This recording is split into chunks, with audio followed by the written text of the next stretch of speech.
Good morning. It's Mr. Wendt here, coming to you with another read aloud. Today we're going to start a new book. It's a book called Shiloh. It's by Phyllis, Reynolds, Naylor. It's a book about a boy and a dog. And we're going to be reading this story, and it takes place in the South, so I'll use my Southern accent again so you can kind of giggle and laugh about my accent and the voices that I use. This book is going to be a chapter book, as you can kind of see. It's a chapter book, and I would like you to follow along and listen to it each day so that you're not losing any parts of the story. But if you would miss a part of the story, you can go to my YouTube channel and you can check out the videos there. I have lots of videos from Maniac McGee and other things on there so that you can catch up and listen to those parts that you might have missed.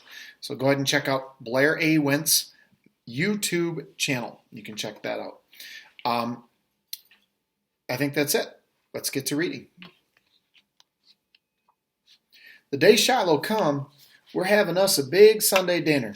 Darlene's dipping bread in her glass of cold tea the way she likes it, and Becky pushes her beans up over the edge of her plate in her rush to get 'em down. Ma gives us her scolding look. Just once in my life, she says, I'd like to see a bite of food go direct from dish into somebody's mouth, without a detour of any kind.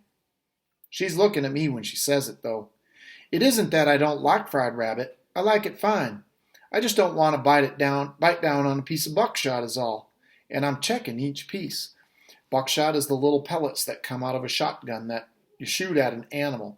And sometimes those pellets don't go exactly where you want, and they get in the meat that you're eating as well. I looked that rabbit over good, Marty. And you won't find any buckshot in that thigh, Dad says, buttering his bread. I shot him in the neck. Somehow I wished he hadn't said that. I pushed the meat from one side of my plate to the other, threw the sweet potatoes and back again. Did it die right off? I asked, knowing I can't eat it at all unless it had. Soon enough. Did you shoot its head clean off? Darlene asks. She's like that. Dad chews real slow before he answers. Not quite, he says, and goes on eating. Which is when I leave the table. Best thing about Sundays is when we eat our big meal at noon. Once you get your belly full, you can walk all over West Virginia before you're hungry again. Any other day you start out after dinner, you got to come back when it's dark. I take the .22 rifle that Dad had given me in March on my 11th birthday, and I set out up the road to see what I can shoot. I like to find me an apple hanging way out on a branch, see if I can bring it down. Line up a few cans on a rail fence and shoot them off. Never shoot at anything moving, though. Never had the slightest wish. We live high up in the hills above Friendly, but hardly anybody knows where it is. Friendly's a town near Sistersville, which is halfway between Wheeling and Parkersburg. Used to be, my daddy told me, Sistersville was one of the best places you could live in the whole state. You ask me, best place to live, I'd say is right where we are, a little 4-room house with hills on 3 sides. Afternoon is my second best time to go up in the hills, though morning's the best, especially in the summer, early morning. On one morning, I saw 3 kinds of animals, not counting cats, dogs, frogs, cows, and horses. Saw a groundhog, saw a doe with 2 fawns, and saw a gray fox with a reddish head. I bet his daddy was a gray fox and his ma was a red one. My favorite place to walk is just across this rattly bridge where the road curves by the old Shiloh schoolhouse and follows the river. River to one side, trees the other. Sometimes a house or two. And this particular afternoon, I'm about halfway up along the road on the river when I see something moving out of the corner of my eye. I look, and about 15 yards off, there's this short-haired dog with brown and black spots, not making any kind of noise, just slinking along with his head down, watching me, tail between his legs, like he's hardly got the right to breathe. A beagle, maybe a year or 2 old. I stop and the dog stops. Looks like he's been caught doing something awful, when I can tell all he really wants is to follow along beside me. Here, boy, I say, slapping my thigh. Dog goes down on his stomach, groveling about in the grass, and I laugh and I start over toward him. He's got an old worn out collar on, probably older than he is. Bet it belonged to another dog before him. Come on, boy, I say, putting out my hand. The dog gets up and backs off. He don't even whimper, like he's lost his bark. Something really hurts inside you when you see a dog cringe like that. You know somebody's been kicking at him, beating on him maybe. It's okay, boy, I say, coming a little closer, but still he backs off. So I just take out my gun and I follow the river. Every so often I stop and look over my shoulder, and there he is, the beagle. I stop, he stops. I can see his ribs, not real bad, but he isn't plumped out or anything. There's a broken branch hanging from a limb out over the water, and I'm wondering if I can bring it down with one shot. I raise my gun, and then I think about how the sound might scare the dog off. I decide I don't want to shoot my gun that much that day. It's a slow river. You walk beside it, you figure it's not even moving. If you stop, though, you can see leaves and things going by. Now and then a fish jumps. Big fish. Bass, I think. Dog's still trailing me, tail tucked in. Funny how he don't make a sound. Finally, I sit on a log and put my gun at my feet and wait. Back down the road, the dog sits down too. Sits right in the middle of it, head on his paws. Here, boy, I say again, and I pat my knee. He wiggles just a little, but he don't come. Maybe it's a she-dog. Here, girl, I say. Dog still don't come, though. I decide to wait the dog out. But after 3 or 4 minutes on the log, it gets boring, and I start off again. So does a beagle.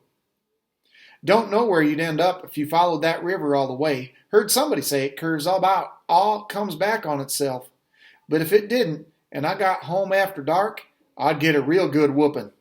So I always goes just as far as the ford where the river spills across the path, and then I turn and head back. When I turn around and the dog sees me coming, he goes off into the woods. I figure that's the last I'll see of that beagle. And I get halfway down the road again before I look back. And there he is. I stop, he stops. I go, he goes. And then, hardly thinking on it, I whistle. It was like pressing a magic button. That beagle comes barreling toward me, legs going lickety-split, long ears flopping, his tail sticking up like a flagpole. This time when I put out my hand, he licks all my fingers and jumps up against my leg, making little yelping sounds in his throat. He can't get enough of me. Like I've been saying no all along, and now I'd said yes. He could come. It's a he-dog, like I thought. Hey, boy, you're really something now, ain't you? I'm laughing at the beagle as he makes circles around me. I squat down and the dog licks my face and my neck. Where'd you come from? Or where'd you learn to come if you whistled to hang back if you didn't? I'm so busy watching the dog I don't even notice it started to rain. Don't bother me. Don't bother dog neither. I'm looking for the place I first saw him. Does he live here? I wonder. Or the house up on that road. Each place we pass, I figure he'll stop. Somebody come out and whistle maybe. But nobody comes out and the dog don't stop. Keeps coming even after we get to the old Shiloh schoolhouse. Even starts across the bridge, tail going like a propeller. He licks my hand every so often to make sure I'm still there. Mouth is open like he's smiling. He is smiling. Once he follows me across the bridge, though, and on past the grist mill, I start to worry. Looks like he's fixing to follow me all the way to our house. I'm in trouble enough coming home with my clothes all wet. My ma's mama died of pneumonia, and we don't ever get a chance to forget it. And now I got a dog with me, and we're never allowed to have any pets. If you can't afford to feed them and take them to the vet when they're sick, you have no right taking them in, Ma says. Which is true enough, I guess. I don't say a word to the beagle the rest of the way home, hoping that he'll turn around at some point and go back. But the dog keeps coming. I get to the front stoop and say, "Go home, boy." And then I feel my heart squeeze up the way he stops smiling, and he sticks his tail between his legs again, and he slinks off. He goes as far as a sycamore tree and lies down in the wet grass, his head on his paws. Whose dog is that? Ma asks when I come in. I shrug. Just followed me is all. Where'd it pick up with you? Dad asks. Up in Shiloh, across the bridge, I say. On the road by the river? Bet that's Judd Travers' beagle, says Dad. He got himself another hunting dog a few weeks back. Judd got him a hunting dog?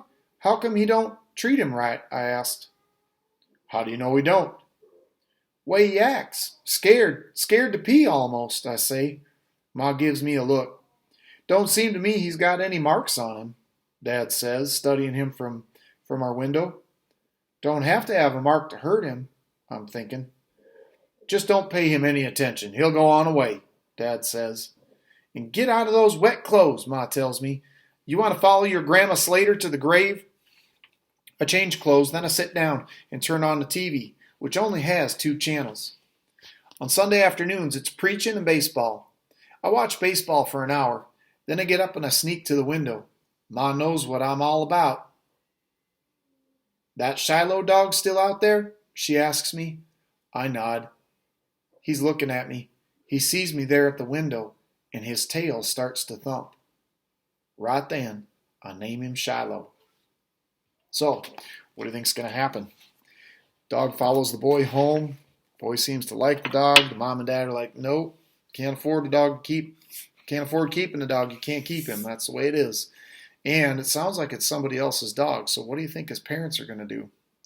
So I want you to write about a couple things. First of all, what do you know about this boy? What do you know about, I've forgotten his name already.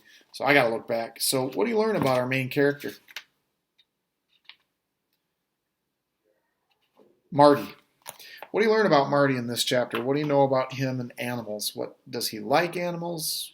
How do you know he likes animals or he doesn't like animals? Give me some evidence that shows that you know why he likes, whether he likes animals or not, and how do you know that? So that's always what I want to know is how do you know that? So write that down. Also, I want you to make a prediction. What do you think is going to happen in the next chapter? Is he going to beg his mom and dad to keep the dog? Is he going to take the dog back? Do you think he's right about the dog being beat or not? So make a prediction about what you think is going to happen coming up in the next chapter with Marty and this new dog that he's named Shiloh. Okay? Thanks for listening.